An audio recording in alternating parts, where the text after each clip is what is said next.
গাছ থেকে পেরে আনলো, দাঁড়াও দেখায়।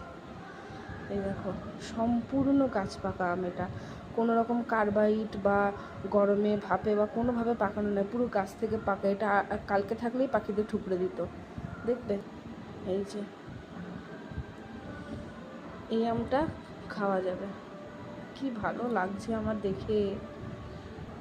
এই দেখো প্রত্যেকটা আম পেকে গেছে।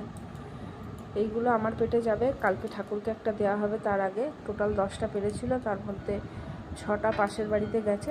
গাছের প্রথম ফল ভাগযোগ করে খাওয়াই শ্রেয়। আর কালকে আমার ননদের বাড়ি গেছে কিছু আম, আর আবার যখন পাকবে বাবা পারবে তখনও কিছু যাবে। তো যেহেতু আমার শ্বশুর শাশুড়ির সুগার, ওনারা এই কি ভালো লাগছে পুরো।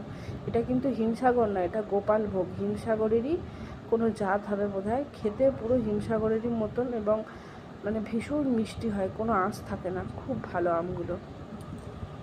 যেটা বলছিলাম, আমার শ্বশুর শাশুড়ির সুগার, ওনারা খান না, তাই এগুলো আমিই খাবো।